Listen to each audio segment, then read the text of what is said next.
안녕하세요. 오늘도 사연살롱을 찾아주셔서 감사합니다. 똥차 보내고 벤츠 타게 된 여성입니다. 표현이 조금 저급한 감이 있긴 하지만 제 상황을 이보다 정확히 표현할 수 있는 말이 없어서 사용해봤어요. 저는 파혼을 당한 뒤 멋진 남자를 만나 결혼에 골인했어요. 파혼 사유는 제가 재혼 가정에서 자랐다는 거였어요. 다시 생각해봐도 정말 화가 나네요. 뭐 그래요. 백년해로하는 부모님 밑에서 자랄 수 있었으면 당연히 좋았겠죠. 하지만 사람 인생이라는 게 어디 내가 원하는 대로 살게 되나요?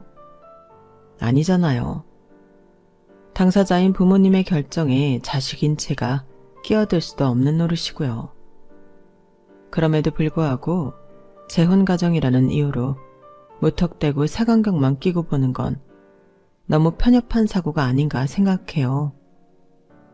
결과적으론 파혼 덕분에 멋진 남편과 마음 따뜻한 시부모님을 만나 행복의 겨운 생활을 하고 있으니 저로서는 해피엔딩인 셈이지만요. 저희 부모님은 제가 중학교 2학년 때 헤어지셨어요. 부모님끼리는 사전에 이런저런 협의를 하셨겠지만 저는 아빠가 집을 나가실 때까지도 부모님의 이혼에 대해 전혀 낌새도 못 채고 있었어요. 그래서 굉장히 충격을 받았더랬죠. 특히나 그랬던 이유는 마지막 날까지도 전혀 전조가 없었기 때문이었어요. 저희 부모님은 다른 집 부모님들보다도 사이가 좋으셨고 아빠가 사업을 하셔서 형편도 좋았기 때문에 돈 문제로 다투는 일도 없었어요. 그러니 부모님의 이혼은 상상도 못한 거예요. 새아빠한테는 미안한 얘기지만 저는 저희 아빠가 세상에서 제일 멋진 남자라고 생각하며 자랐어요. 물론 지금도 마찬가지고요. 아빠는 중고등학생 때부터 전교 학생회장을 도맡아 하셨고 대학도 명문대를 나오실 정도로 두뇌도 명석한 분이셨어요. 거기다 못하는 운동이 없을 정도로 운동신경도 좋으시고 성격도 화통한 분이셨거든요. 왜 드라마를 보면 능력도 있고 사회적으로 성공한 남자 주인공들이 나오잖아요. 저희 아빠가 딱 그런 부류였어요. 늘 자신감에 차 있고 상대가 자기보다 지위가 낮다 해도 함부로 대하거나 하대를 하는 일도 없고 모든 사람한테 예의 바르게 행동하는 분이셨어요. 내가 자라서 어른이 되면 아빠 같은 사람이 돼야겠다고 생각할 정도로 멋진 분이셨죠. 그래서 누구보다 존경했었는데 어느 날 갑자기 엄마랑 이혼을 하시곤 집을 나가버리신 거예요. 그때 아빠한테 받은 배신감이 너무 커서 자라는 동안 엄마한테 단 한 번도 아빠에 대한 건 묻지 않았어요. 속으로는 두 분이 왜 이혼을 하셨는지 궁금했지만 그걸 묻는 순간 아빠가 너무 그리워질 것 같아서 꾹 참고 입을 닫아버렸죠. 아빠는 이혼을 하면서 저희가 살던 집을 엄마한테 넘기셨어요. 그리고 옷가방에 옷 몇 벌만 챙겨 집을 나가셨죠. 엄마한테 말은 안 했지만 그런 아빠를 보면서 혹시 아빠한테 여자가 생겨서 딴 살림 차려 나가려는 게 아닌가 하는 의심을 했어요. 그것 외에는 다른 이유가 없다고 생각했거든요. 그래서 더 엄마한테 아빠와의 이혼에 대한 얘기를 묻지 않았는지도 모르겠네요. 아빠가 집을 나간 뒤에도 집안에는 여전히 아빠 물건이 남아 있었어요. 안방 욕실에 가보면 아빠가 쓰던 면도기도 그대로 있고 아빠가 쓰던 화장품, 운동기구, 그 밖에 넥타이 핀이랑 구두도 그대로 남아 있었거든요. 이혼 후에도 엄마가 아빠의 물건은 치우지 않은 건 일종의 미련이 남아 그런 거라고 생각했어요. 그래서 엄마 스스로 그 물건들을 치우기 전까지는 저도 손을 대지 않겠다 마음 먹었죠. 그런데 그런 결심을 허물어지게 되는 사건이 벌어지긴 거예요. 아빠가 집을 나간 뒤 엄마는 일자리를 구해야 했어요. 살 집은 있었지만 당장 생활을 꾸려갈 돈이 없었으니까요. 매달 따박따박 들어오던 생활비를 더는 받을 수 없으니 당연한 거였죠. 하지만 결혼한 이후로 줄곧 가정부로 살아온 엄마가 직장을 구하는 건 쉬운 일이 아니었어요. 결혼 전까지 직장 생활을 하셨지만 단절녀로 산 지 17년이나 된 엄마를 굳이 써줄 회사는 없었으니까요. 그러다가 슈퍼 아주머니 소개로 파출사무소에 등록을 하고 식당 일을 나가셨는데 일을 하러 갔더니 사장님이 저희 엄마를 보자마자 그냥 가라고 하더래요. 아, 그냥 가세요. 이런 일 해본 적도 없어 보이는데 같은 돈 주고 그런 사람을 우리가 왜 써요? 가세요. 사장님, 그러지 마시고 저 일하는 거 한번 보시고 결정해 주세요. 식당 일은 처음이지만 그래도 집안 살림한 경력이 있는데 못하지는 않을 거예요. 됐어요. 그냥 아주머니는 집에서 살림이나 하세요. 손에 물도 많이 안 묻혀본 것 같은데 괜히 먹고 살기 바쁜 사람 귀찮게 하지 말고 살던 대로 살라고요. 이놈의 파출사무소는 이런 사람을 보내주면 어떡해? 바빠 죽겠는데 승질나게 하고 있어. 전날부터 일을 하게 됐다고 들떠서 앞치마도 준비하고 일하기 편한 바지로 찾아 입어가며 준비를 했던 엄마는 결국 그 길로 집으로 돌아오게 되었어요. 제가 집에 돌아와 보니 불 꺼진 방 안에서 엄마가 하소연을 하며 훌쩍이고 계시더라고요. 여보, 난 어쩜 이렇게 할 줄 아는 게 없지? 나는 왜 그깟 식당 서빙도 안 써줄 만큼 형편없는 사람인 거냐고. 이럴 줄 알았다면 그때 당신 말 듣지 말 걸 그랬어. 고집을 부려서라도 계속 직장에 다니는 건데 왜 당신은 날 이렇게 쓸모없는 인간으로 살게 만든 거야. 나는 왜 내 자식 먹여 살릴 능력도 안 될 정도로 무능한 엄마인 거냐고. 평소엔 손도 안 대던 소주를 안주도 없이 마시며 신세한탄을 하는 엄마를 보니까 제가 더 화가 났어요. 거실 벽에 걸린 가족 사진 속 아빠가 그날따라 더 밉게만 느껴지더라고요. 언제는 세상에 여자는 엄마 하나뿐이라며 그렇게 좋아서 결혼까지 했으면 끝까지 책임져야 할 거 아냐. 40 넘어서 이렇게 버릴 거면 왜 경력 단절녀로 살게 만들어? 차라리 직장하면서 커리어 우먼으로 살게 멋지게 놔두지. 왜 아빠한테 기대 살게 만들었냐고. 속으로 아빠를 원망하면서 초라하게 앉아있는 엄마의 뒷모습을 물끄러미 바라보았어요.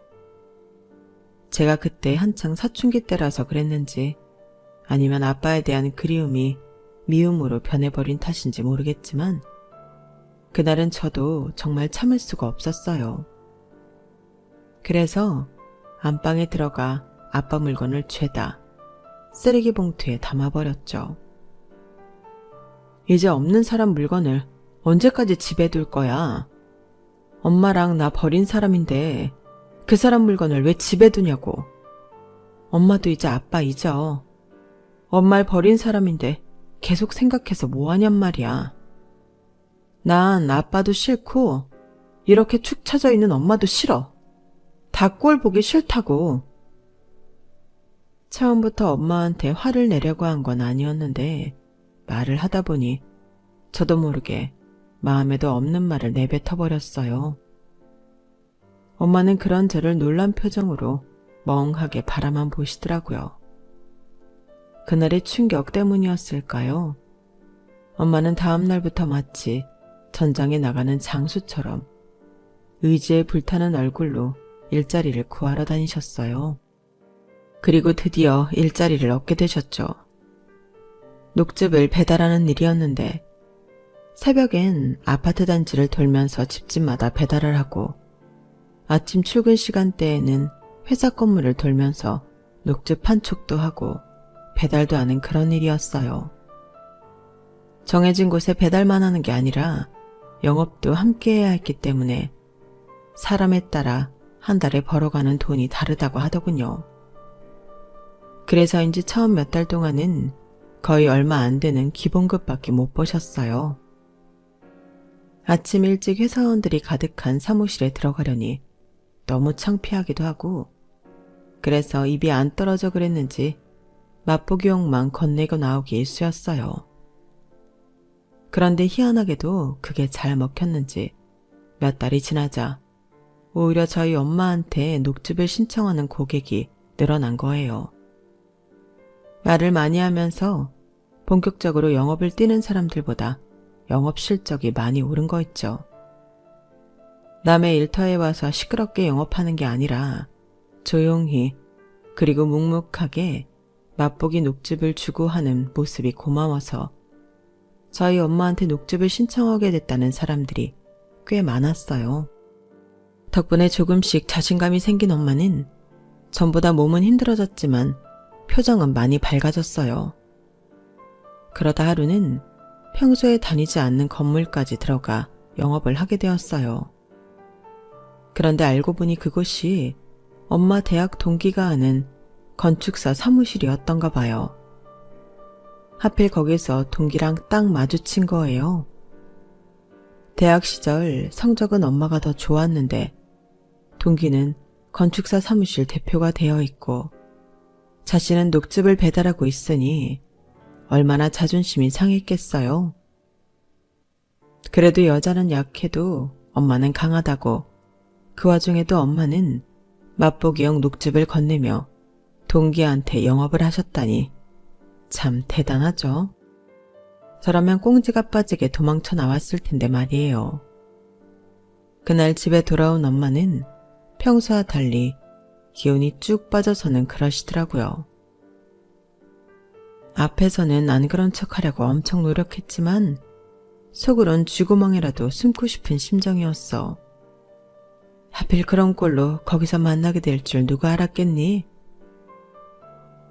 엄마가 이런 반응을 보이는 건 어쩌면 당연한 일인지도 몰라요. 그날 녹즙 영업을 하러 가서 만난 대학 동기는 한때 엄마를 좋아했던 사람이거든요. 물론 당시에 엄마는 아빠랑 사귀고 있어서 그분의 고백을 거절하기는 했지만요. 그래도 사람 마음이 그렇잖아요. 한때 나를 좋아했던 남자한테 영원히 예쁜 모습으로 남고 싶은 그런 마음이요. 물론 그때까지만 해도 엄마가 그 아저씨한테 남다른 감정을 가지고 있던 건 아니었지만 사람 일은 모르는 거라고 껄끄러웠던 그날의 만남은 이후 좋은 방향으로 흘러가기 시작했어요. 아저씨가 엄마를 자기 회사에 취직시켜 주었거든요. 비록 오랜 시간 손에서 일을 놓고 살긴 했지만 아저씨가 운영하는 건축사 사무실에는 건축학도였던 저희 엄마가 할 수 있는 일이 꽤 있었던 모양이에요. 아빠랑 헤어진 이후 변변한 일자리를 찾지 못해서 남의 옷을 빌려 입은 것처럼 간신히 사회생활을 하던 엄마는 그래서 자존감이 바닥에 떨어져 있었어요. 그런데 자신한테 딱 맞는 옷으로 갈아입고 나니까 바로 자신감을 회복하기 시작하더라고요. 그렇게 3년이 지난 뒤 엄마는 아저씨와 재혼을 했어요. 그렇게 저는 두 번째 아빠를 가지게 된 거죠. 새아빠 역시 이혼하고 꽤 오래 혼자 살아왔기 때문에 친가에선 결혼을 반기는 분위기였어요. 외가도 마찬가지였고요. 문제 하나 있다면 바로 저였죠. 따지고 보면 저라는 존재가 새아빠 집안 입장에서 보면 저희 엄마한테 딸린 혹이나 마찬가지였잖아요. 그렇다고 누가 눈치를 주는 것도 아니었는데 상견례 때도 그렇고 괜히 눈치가 보였어요. 새아빠와 함께 산 지 1년이 조금 지난 시점에서야 제가 괜한 걱정을 하고 있었다는 걸 알게 되었지만요. 예은주야, 난 네 엄마도 엄마지만 네가 우리 집에 들어와서 얼마나 좋은지 모른다. 네 아빠가 결혼하고 2년도 안 돼서 이혼하는 바람에 자식이 없었잖니? 그런데 뒤늦게 이렇게 소녀딸이 생겼으니 얼마나 좋은지 몰라. 넌 아직 할미가 불편하지? 어릴 때부터 함께 부대끼며 살았다면 몰라도 다 커서 만났으니 안 그런 게 이상한 거지. 그래도 우리가 5년, 10년 가족으로 살다 가다 보면 그래도 많이 가까워지지 않겠니? 너무 주급해하지 말고 네 마음이 내킬 때마다 조금씩만 할미한테 다가와 다오. 나도 그럴 테니까 알았지? 할머니는 제게 앞으로 만날 때마다 조금씩만 더 친해지자며 제게 먼저 손을 내밀어 주셨어요. 그 덕분에 지금은 할머니와 둘도 없는 친구처럼 지내게 되었죠. 제가 파혼을 당했을 때에도 제일 화를 내셨던 사람이 할머니셨어요. 제가 처음 결혼을 하려고 했던 사람은 강남에서 갈빗집을 하는 분의 둘째 아들이었어요. 새아빠 친구의 아내분이 중신을 사주셔서 만난 남자였는데 중신을 사주신 분이 남자 측에 저희 부모님의 재혼 사실을 말하지 않았던 모양이더라고요. 저는 당연히 알고 있는 줄 알고 선자리에 나갔고 그래서 별다른 걱정 없이 만남을 이어갈 수 있었어요. 선을 봐서 만난 사이였지만 대화도 잘 통하고 취미도 비슷해서 결혼까지 이어지기까지는 그리 많은 시간이 걸리지 않았어요. 어차피 서로의 조건을 다 알고 선택해서 만난 거기 때문에 양가 부모님도 당연히 결혼을 찬성하셨어요. 그렇게 순조롭게 결혼을 하게 되는구나 했는데 생각지도 못한 일이 생긴 거예요. 예비 시부모님이 지인을 통해 제가 재혼 가정에서 자랐다는 걸 알게 되신 거예요. 예비 시어머니는 당장 저를 가게로 부르셨어요. 근무 중이라서 퇴근 후에 찾아뵙겠다고 했더니 버럭 소리를 지르시면서 당장 오라고 하지 뭐예요. 그래서 하는 수 없이 반차를 내고 예비 시부모님이 하시는 갈빗집으로 갔어요. 그랬더니 너 그 집 친딸 아니라던데 맞아? 네, 제가 고등학생 때 저희 엄마랑 새아빠가 재혼을 하셨어요. 그러자 예비 시부모님은 땅이 꺼져라 한숨을 쉬시더라고요. 아니 이 여편네야, 아들 자식 혼사 치르는데 그런 것도 제대로 안 알아보고 진행한 거야? 아이고, 이게 다 당신이 벌인 일이니까 당신이 알아서 처리해.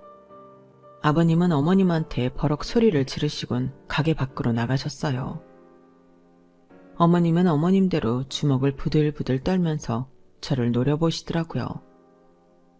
그 모습을 보니 이분들이 그간 내가 재혼 가정에서 자란 걸 몰랐다는 걸 알겠더라고요.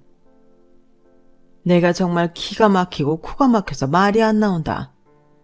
아니, 어떻게 결혼까지 하겠다는 애가 그 중요한 걸 속일 수가 있니? 네 눈엔 우리 집이 그렇게 만만해 보이니? 니네 새아빠 집안에 돈 좀 있다고 우리가 아무나 받아줄 줄 알았어? 너 입 있으면 말 좀 해봐. 속이려고 했던 거 아니에요. 저는 선자리에 나올 때 주선자분을 통해 민혁 씨가 다 얘기를 듣고 나온 줄 알았어요. 언제 밝혀줘도 밝혀줄 일인데 설마 제가 그걸 숨기려고 했겠어요. 그건 정말 오해십니다. 얘가 끝까지 변명이네.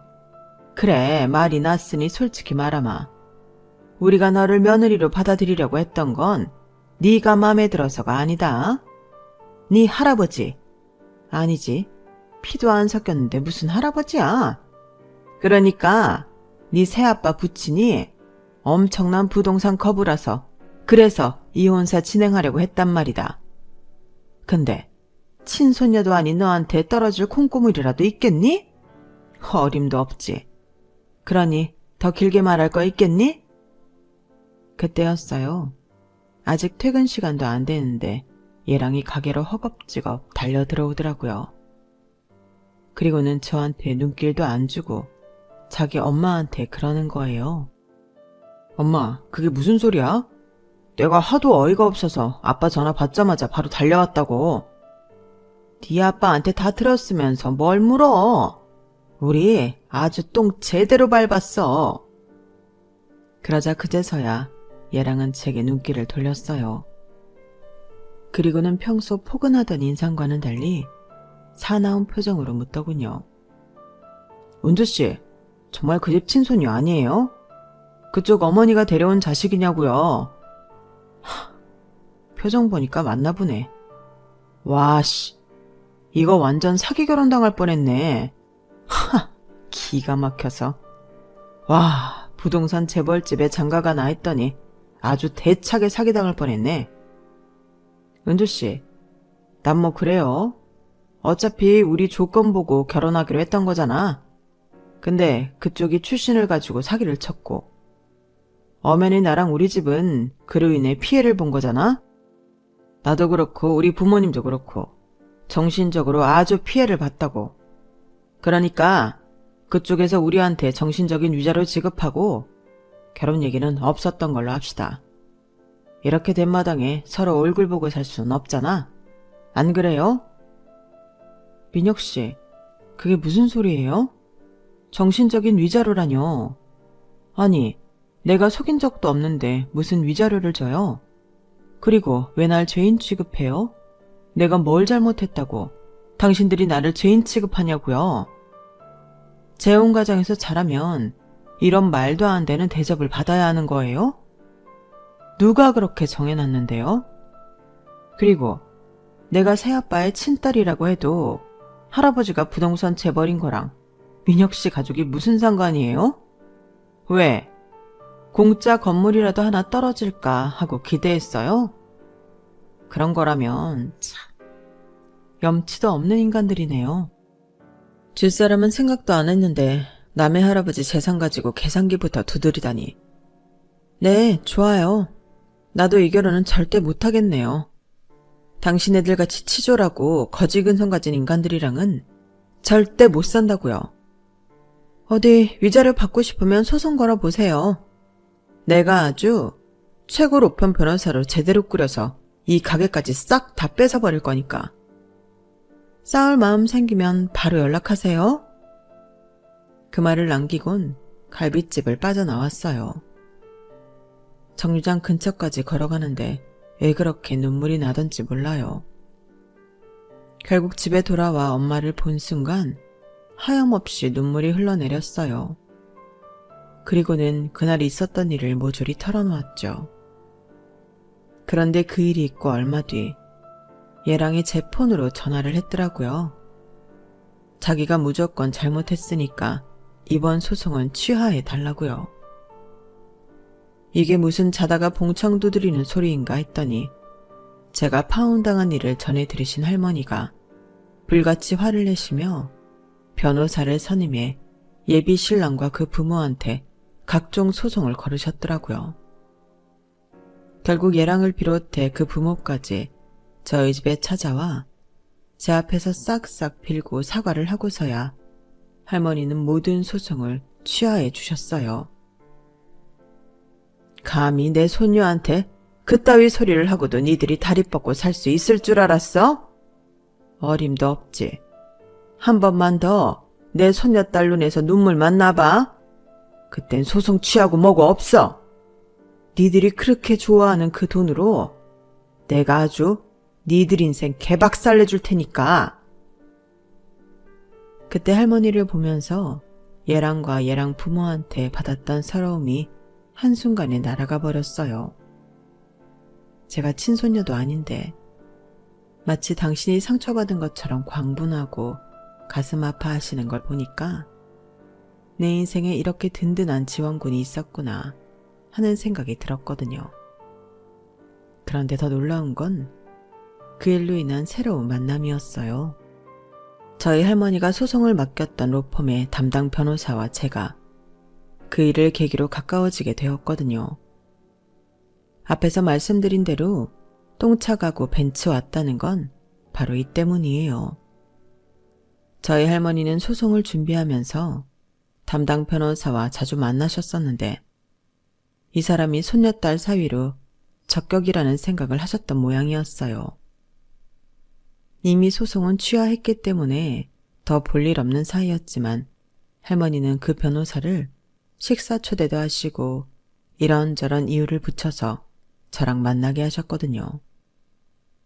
아무리 의뢰인의 부름이라고는 하지만 사건 수임도 끝난 마당에 의뢰인 가족과 더 만날 필요가 없는 거잖아요.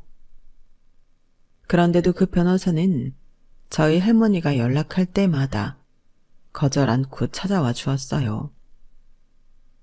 처음엔 그 저희가 저희 친가의 재력 때문이 아닌가 했었는데 변호사가 한 번은 그러더라고요. 저희 로펌을 찾는 의뢰인 중에 돈 많은 의뢰인은 많아요. 내가 돈 때문에 움직이는 사람은 아니란 얘기입니다. 저한텐 다른 꿍꿍이가 있어요. 은주 씨가 그걸 좀 알아채줬으면 좋겠어요. 저를 보며 빙그레 웃으면서 그 말을 하는데 바보가 아닌 이상 그 속뜻을 어떻게 모르겠어요. 남자한테 된통대인 이유라 바로 그 마음을 받아주지는 못했지만 상황만 달랐다면 저 역시 관심을 가졌을 법한 사람인 건 확실했어요. 그래서 지금은 누굴 만날 생각이 없다고 딱 잘라 거절을 했죠. 남주기 아깝다고 내가 당장 사귈 것도 아니면서 대답을 질질 끌고 여지를 주는 건 못하겠어서 내린 결정이었죠. 그래서 친구처럼 연락하는 선에서 관계를 정리했어요. 그렇게 1년 정도가 지나고서야 우리는 본격적으로 연애를 시작하게 되었죠. 아무래도 꽤 이름 있는 로펌 변호사라서 집이 좀 사는 줄 알았는데 알고 보니 부모님이 시골에서 농사를 짓고 계시다더라고요. 친구놈들은 인삼 먹어가며 변호사 시험 준비할 때 난 인삼 팔아가며 공부했어. 농담 아니고 정말이야. 우리 부모님이 인삼농장 하시거든. 나 공부시키시느라 땅도 많이 팔고 버는 족족 다 내 밑으로 쏟아부으셔서 지금은 농장 규모가 많이 줄었지만 말이야. 언제 우리 농장에 한번 갈래? 부모님이 자기 많이 궁금해하시거든. 슬슬 결혼을 생각하고 있던 시기라서 부모님께 인사드리려는 남자친구의 의도를 모르지는 않았어요. 하지만 파혼 경험 탓인지 그때 일이 트라우마로 남아서 남자친구의 부모님을 만나는 게 두려웠어요. 거기서 또 무슨 말을 듣게 될지 몰랐으니까요. 그래서 차일피일 미루고 있었는데 하루는 남자친구가 그러더라고요. 혹시 비슷한 경험을 또다시 하게 될까봐 걱정돼서 그러는 거야? 만약 그런 거라면 걱정 안 해도 돼. 나는 은주 너에 대해 누구보다 많이 아는 상태에서 시작했어. 너희 부모님이 재혼을 했건 아니건 그건 나한테 아무 문제가 되지 않는다는 얘기야. 그건 우리 부모님한테도 마찬가지고 부모의 결정을 자식인 네가 책임질 필요는 없어. 그건 부모의 몫이야. 우린 우리 인생을 살아가면 돼. 내가 옆에서 도와줄게. 우리 결혼하자. 진솔한 그 말에 이번만큼은 꼭 믿어보고 싶었어요. 그래서 남자친구의 청혼을 받아들였어요. 하지만 예비 시대까지 가는 동안에도 두려움이 가시지 않더라고요. 그런데 막상 시댁에 도착해 예비 시부모님을 만나보니 그간의 걱정이 싹 사라져버렸지 뭐예요. 왜 모든 사람마다 풍기는 기운이 있잖아요. 제가 예비 시부모님한테 받은 기운은 포용이었어요. 가식적인 친절이 아니라 투박하지만 애정이 넘치는 환대를 받았거든요. 저를 편견 없이 받아주시는 모습에 저 역시도 그분들께 금방 마음을 열 수 있었어요. 예비 시부모님도 그렇고 그 집 분위기도 그렇고 정말 편안했어요. 그리고 그건 제가 남자친구한테 느꼈던 감정과도 일맥상통했어요. 그래서 파혼한 지 1년 만에 다시 결혼을 결심하게 되었어요. 주변에선 너무 성급한 판단이 아니냐고 했지만 이렇게 확신이 드는데 이번 결혼마저 실패를 한다면 그건 내 운명으로 받아들이기로 했어요. 남자친구 직업이 변호사기는 하지만 그동안 변호사가 되기 위해 학비를 대출받은 것도 있고 예비 시부모님이 인삼 농사 때문에 빚을 진 것도 있어서 신혼집을 비롯해 결혼은 최소한의 경비로 꾸리기로 했어요. 물론 새아빠와 본가에서 도움을 주시겠다고 하셨지만 새로운 인생의 시작을 남의 도움으로 꾸려나가기가 싫었어요. 그건 저도 그렇고 남자친구도 마찬가지였죠. 그래서 우리가 감당할 수 있는 전셋집을 얻고 결혼식도 조촐하게 준비를 했어요. 결혼한 지 2년이 다 되어가는 지금까지도 여전히 남편의 학자금 대출금을 갚고 있지만 그래도 둘이 버니까 부모님 도움 없이 충분히 살만해요. 우리 부부한테 고민이라고 한다면 이제 슬슬 아이가 생겼으면 하는 바람, 그 정도뿐이었죠. 그런데 며칠 전에 가슴을 쓸어내릴 만한 엄청난 사건이 벌어진 거예요. 사건 발생 장소는 다름 아닌 시부모님의 인삼 농장이었어요. 새벽 5시쯤이었을 거예요. 남편 핸드폰이 울려서 잠에서 깬 시각은요. 제 남편은 한번 잠이 들면 업어가도 모를 사람이기 때문에 제가 먼저 눈을 떠서 남편 휴대폰을 살폈어요. 액정을 보니 아버님이시더라고요. 순간 겁이 덜컥 났어요. 그 늦은 시간에 걸려온 전화라면 좋은 일은 아닌 게 분명했으니까요. 혹시 어머님한테 무슨 일이 있는 건 아닌가 생각하며 남편을 흔들어 깨웠어요. 남편 휴대폰에 락이 걸려 있어서 제가 받을 수가 없었거든요. 자다가 깬 남편은 휴대폰을 받아들고 졸린 목소리로 무슨 일이시냐고 물었어요. 그리고 잠시 뒤 남편은 잠이 벌떡 깨서는 금방 가겠다는 말을 끝으로 통화를 마치더라고요. 여보, 옷 입어. 바로 우리 집에 가봐야겠어. 인삼 농장에 도둑이 들었는데 그 범인이 당신 아버지래. 뭐? 아니, 무슨 말도 안 되는 소리야. 우리 아빠가 왜 거기까지 가서 인삼을 훔쳐. 당장 엄마한테 전화해볼게. 그러자 남편이 제 손을 막았어요. 그리고는 그 아버님 말고 당신 친아버지. 그 말에 심장이 바닥으로 뚝 떨어지는 기분이었어요. 살았는지 죽었는지도 모를 아빠가 다른 집도 아니고 내 시댁 인삼밭을 털었다니 도무지 믿을 수가 없었거든요. 차를 타고 시댁까지 내려가는 동안에도 우리 부부는 아무 말도 하지 않았어요. 남편은 은밀어도 힐끔힐끔 제 표정을 살피곤 했지만요. 그렇게 해당 지구대에 달려가 보니 시부모님이 달려와 제게 그러시더라고요. 아가, 많이 놀랐지? 일단 아버님부터 만나봐라. 듣기로는 저희 아빠가 인삼을 훔치다 걸렸다는데 이상하게도 시부모님은 저희 아빠한테 반감을 느끼지 않는 모습이었어요. 안으로 들어가 보니 경찰 앞에 앉아 취조를 받고 있는 50대 후반의 남성이 보였어요. 그런데 그 모습은 제 기억에 남아있던 아빠의 모습은 아니었어요. 떡 벌어진 어깨에 당당한 표정. 정장이 누구보다 잘 어울리던 모습은 어디 가고 굽은 어깨에 얼굴부터 시작해 온몸이 까무잡잡한 중년의 아저씨가 앉아 있었으니까요. 그간의 인생이 녹록치 않았는지 공사장에서 막노동을 하다 바로 달려온 인부 모습처럼 보였어요. 그런 아빠를 곁에서 눈으로 살피려니 울컥해서 눈시울이 뜨거워지더라고요. 엄마랑 날 버리고 집을 나갔으면서 잘 살기라도 해야지. 왜 이렇게 엉망으로 망가진 채 돌아와선 내 마음을 아프게 하는 건지 너무 밉고 원망스러웠어요. 그때였죠. 제가 흐느끼는 소리를 들었는지 아빠가 제 쪽으로 고개를 돌리시더라고요. 그리곤 특유의 잔잔한 미소를 지으시며 저를 부르셨어요. 은주야, 왔니?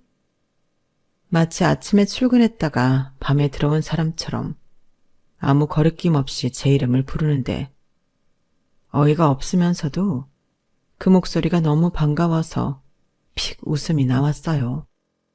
그러자 아빠는 일부러 저를 안심시키시려고 한결 편안한 목소리로 말씀을 하시더라고요. 은지야, 많이 놀랐지? 그런데 아무 걱정할 거 없어.